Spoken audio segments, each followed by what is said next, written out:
1 year ago we had that big, beautiful victory. Exactly. Last night it was not expected to be a victory. It was very Democrat-heavy. I don't think it was good for Republicans. I don't think it was good. I'm not sure it was good for anybody. But we had an interesting evening and we learned a lot. And we're going to talk about that, and I'll say a few remarks, and then after that I'll ask the press to leave. The press has been very nice to us the last couple of months. They were great to us in terms of the foreign visits with China, Japan, South Korea, Malaysia, and they were actually terrific. So I want to thank you for that. I'm sure you'll get back to your normal ways soon. But we did a great job over in China. And we've done a great job in turning off wars. We stopped 8 wars.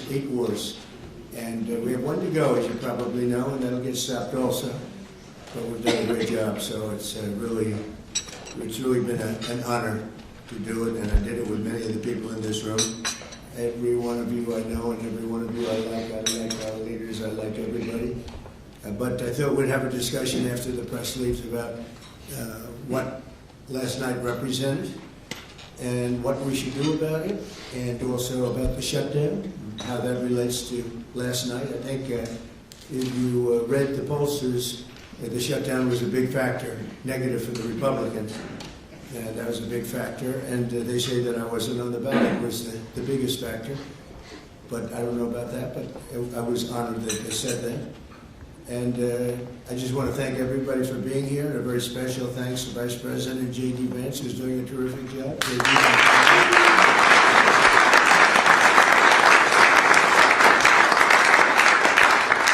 As well as the Senate leadership team that has been working very hard, working really, I will tell you, nobody's working any harder representing the American people, including Senator John Thune. John, thank you.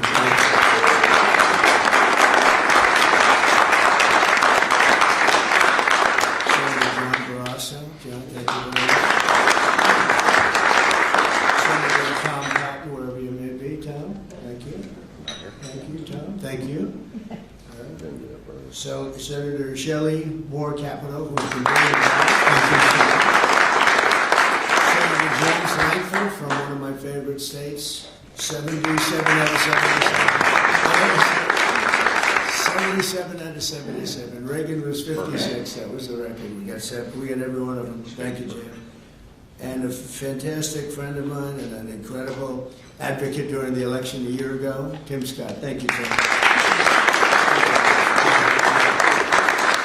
So as you know, we are in the midst of a disastrous Democrat-created government shutdown, and it is Democrat-created, but I don't think they're getting really the blame that they should. That's now officially the longest shutdown in American history. The Democrat radicals in the Senate have shown zero interest in reopening the government, and I don't think they'll access it. A lot of people disagree. I've been saying for the last 30 days, we've had 4 or 5 different points. Yes, sir, they're going to get it right now. We should have it done in a day. I've heard that about 4 times. I heard it after Kings, they said I was a king. And I heard it after Kings. I heard it after a couple of other moments in time. And I said, no, I don't believe so. And now I heard it's after the election. I don't believe so. I think they will. I think they're kamikaze pilots. I just got back from Japan. I talked about the kamikaze pilots. I think these guys are kamikaze. They'll take down the country if they have to. So I don't think so. Millions of Americans are going to be without SNAP benefits. And I will say about SNAP benefits, so when I was president, we had $7 billion worth, and now they have many times that, because these benefits were given to anybody that asked, and they're up to, I hear, just many times, $47 billion. So it wasn't the purpose of SNAP. It was for people that really had problems, down and out, people that really had problems. But during Biden, they gave it to anybody that wanted it. I think it's something you have to talk about because the numbers are incredible. But countless public servants are now not being paid, and the air traffic control system is under increasing strain. We must get the government back open soon, and really immediately. We have to get it open. We have the hottest economy we've ever had, and it's affecting the stock market now a little bit. But the stock market, as of Friday, has hit many record highs during the last 9 months, many. And it will, again, this is just the beginning, because with these plants that are being built right now start opening up, we've never had anything like this. There's a boom. There's a construction boom right now, but that's going to be bigger than that. That's going to be an economic boom as soon as they open up, and it's going to be something special. We have car companies coming in. When I was in Japan, Toyota, Mr. Toyota, I said, "What's your name?" "Toyota." I said, "Oh, you're rich." I said, "How much of the company do you own?" 92.1%. I said, "I'm glad you said the one who wants to be." I said, "You're a rich guy." And he said, "I'm investing $10 billion in the U.S. And you know what I'm talking about, right? You introduced me, Mr. Senator. You introduced me originally when you were the ambassador to Japan. He's still good. He's still strong. But he had no interest in investing in this country.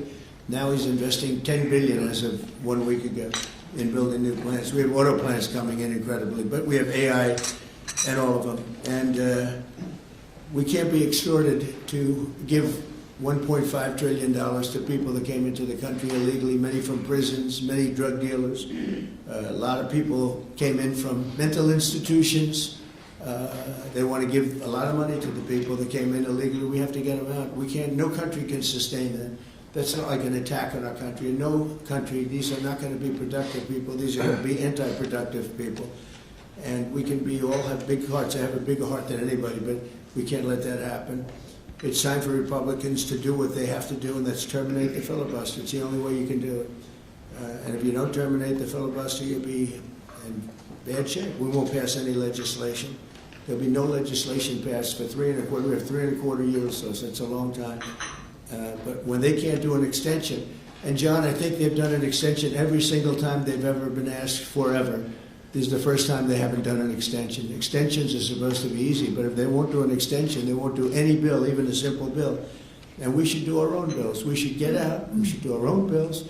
We should open up. We should start tonight with the country's open. Congratulations. Then we should pass voter ID. We should pass no mail-in voting. We should pass all the things that we want to pass, make our elections secure and safe, because California is a disaster. Many of the states are disasters. But can you imagine when they vote almost unanimously against voter ID? All we want is voter ID. You go to a grocery store, you have to give ID. You go to a gas station, you give ID. But for voting, they want no voter ID. It's only for one reason, because they cheat. We would pass that in 15 minutes. If you don't get it, you'll never pass that. You'll never talk about mail-in ballots. Mail-in ballots make it automatically corrupt. If you have mail-in ballots, automatically it's correct. Even Jimmy Carter, they had the Carter Commission after he got out of office, and he had a group of very distinguished people, Democrats and Republicans, and they passed, they recommended things take place. It was a long time ago. And they said about mail-in ballots, if there is mail-in ballots, there will definitely be corruption, because they pass through too many hands. I mean, you go in to vote, and they want your card. Even me, I went into Palm Beach. You go in to vote, they want your card, you're this, you're that. They say, "I'm sorry to do this, sir, but I have to look at your identification." I said, "That's all right." I love that. But you're really not going to get away with much. It was very, very professional and very good, and the way it's supposed to be. But these people don't want that. They have legislation in California where it's illegal to ask somebody for voter ID. If you ask somebody for voter ID, if you're an official and you say, "I'd like to see your voter ID," they can arrest you. Okay? They can arrest you because they want to cheat, and they get away with it. And the Republicans let them get away with it, and we won't do that if we have the filibuster. So we're going to talk about that a little bit, and we're going to see if we can sway, because I know we have a lot of, not a lot, I'd say half feel this way, maybe a little bit less than half. And it's time to have a really good talk. If I thought that they weren't going to pass the filibuster, I wouldn't even bring it up. They're going to pass it within the first hour. And if they take power, and it's more likely that they take power if we don't do it, because we're not going to be passing any legislation. They're not going to approve anything. We're going to go 3.25 years. There won't be one bill that we're going to pass. Because the easiest thing to pass is exactly right now what they won't pass. And they'll do that, and they'll wreak havoc. But let's assume they get it. They're doing it anyway, so it wouldn't matter. They're doing it anyway. And, you know, I have a case where I have great U.S. attorneys that can't be approved because of the blue slips. The blue slips, I think you should terminate blue slips too. It's a mental termination because it's really a custom. But if you have a Democrat senator or two is bad, but it doesn't make any difference. If you have one senator writes a negative letter on some great U.S. attorney, we had it in Manhattan, Southern District. Jay Clayton, one of the most respected lawyers in the whole country, by far, one of the most respected, and couldn't get approved. The courts approved him. The courts couldn't believe it. They did it like instantly. He went to the best schools, got the best marks, top of his class, everything was perfect. I mean, he was like lived the perfect life. Went to Sullivan and Cromwell, almost immediately became the head of Sullivan and Cromwell. You know, the most prestigious law firm, I would say, in the country, just about. Whether it's Sullivan or two or three I could name, but Sullivan, I would say, really, maybe number one. He was the head of Sullivan and Cromwell for like 20 years. He went to the SEC, was flawless. He did it for me. He was the SEC chairman. He was flawless. Then he went to Apollo, where he was the chairman of Apollo, and was flawless. Everything went good. The stock went through the roof and everything. I asked him to go to the Southern District, and he said, "I'll do what you'd like to do, sir." He's a very high-quality person. But he couldn't get approval from Schumer. Schumer didn't approve him. Best student, best schools, everything. He's like flawless. And the courts actually said, "You're not approving Jay Clayton." Right, Lindsay? You heard this. The courts actually interceded, and they approved him.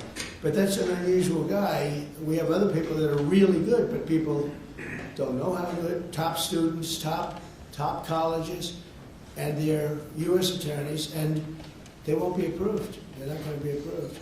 We have one in Los Angeles who's phenomenal. Nope. The senators, the Democrats are, you know, again, they're kamikazes. The Democrats are not going to approve them. Blue slips are a disaster. So the only people I can get approved are Democrats. I was told that by the Democrats. We'll only approve Democrats. I said, really? Is that right? Not going to work that way. Not going to work that way with me. But the blue slips are a total disaster. I have 10 people right now that are doing a phenomenal job, and they will be out of office pretty soon. They've got another 2-3 weeks, a couple of them, and then they're going to have to leave. And it's actually a blight on their record because, you know, nobody knows why they're there. But it looks like they served 8 weeks and then they had to leave. But they're not going to get the approval because the Democrat, radical left lunatic senators are saying you can't. We're not going to approve you. And if we're not going to approve you, I had actually one Republican who got 2 great letters, but it turned out that he was a rhino, but that was a nice term for him. Now, he got 2 letters of approval, and when I said 2 Democrats approved him, I had to fire him because I figured if 2 Democrats approved him, they wrote the most beautiful letters. I found out, man, this is strange. And he was no good. I fired him. He was really not much of a Republican. The recommendation of that one wasn't such a good recommendation. Someday I'll tell you who recommended it, but it wasn't exactly the best. But when I saw when I saw the 2 senators from Virginia gave him glowing marks, Tim, I said, let me see this. I read the most beautiful letters I've ever seen. I said, I called him up. I said, sorry, you're fired. Get the hell out of here. And but it's a horrible thing. Blue slips is a horrible thing. Because I have the right to pick judges, and I have the right to pick U.S. attorneys, and this takes away the right from me. And I think we're going to go to court on it, and we'll see what happens in court. But it gives the president, it takes away the right of the president to pick people to serve on the court and to serve as U.S. attorneys, which is very important. But the biggest thing is the filibuster. We have to get the country going. We will pass legislation at levels you've never seen before. And it'll be impossible to beat us. By the way, if they do, they're going to do it anyway, and they are going to immediately do the filibuster. And when they do the filibuster, they're going to pack the court. They want at least 5 justices. Now I hear it's up to 5. I actually heard up to 7 and up to 9, okay? They want new judges. They want to pack the court, and they will do it in the first day, maybe the week. Maybe they'll slow it down because there's no reason to rush. But they'll do it the first week. They'll vote on this. And I have friends over there that are Democrats. I'm close to a lot of people.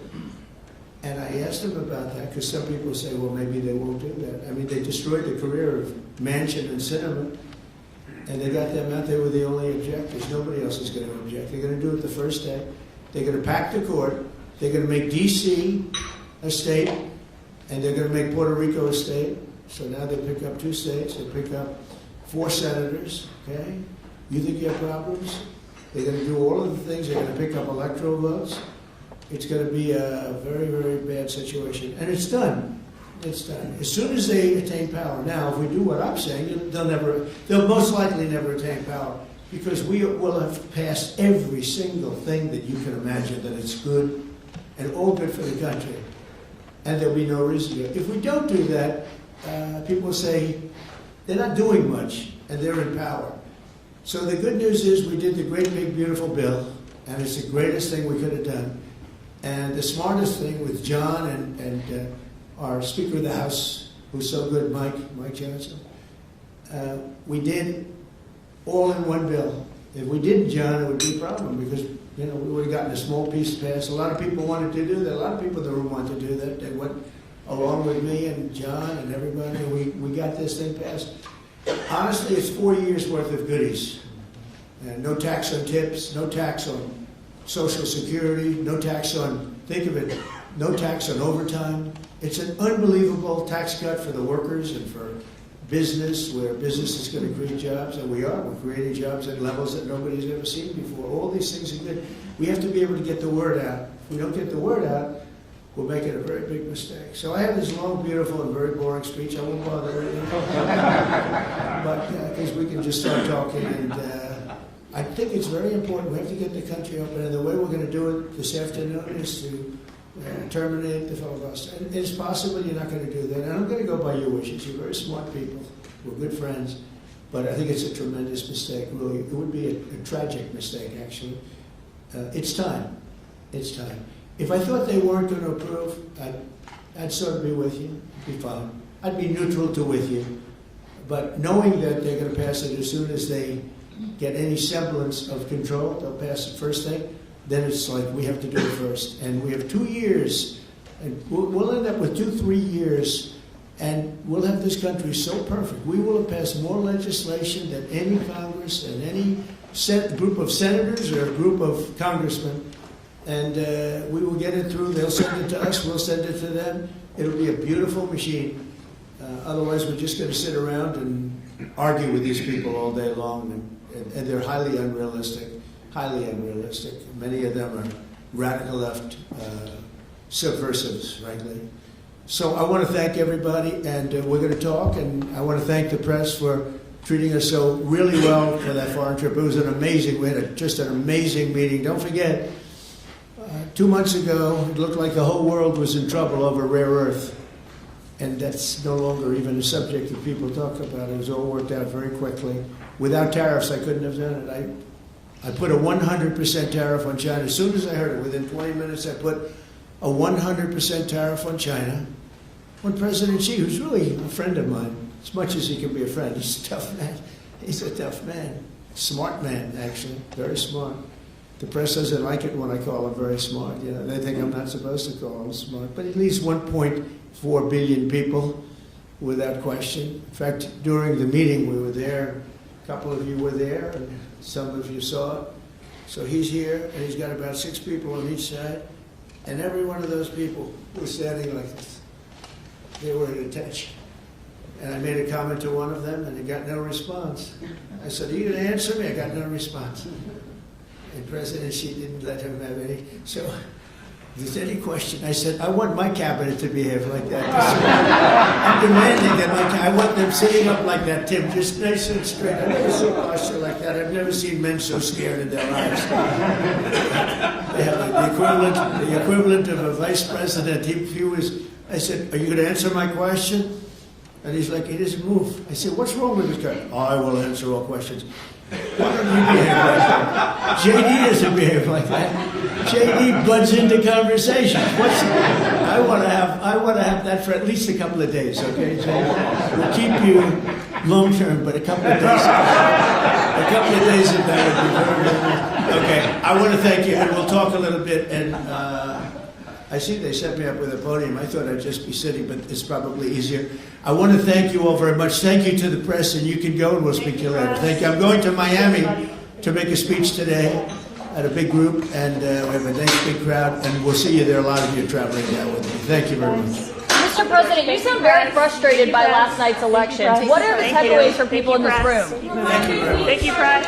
What happens if they don't eliminate Thank you, press. Keep moving. Thank you, press. Please, Rod. Thank you. Keep moving. Thank you. Thank you. You guys keep moving. Moving, guys. Keep it going.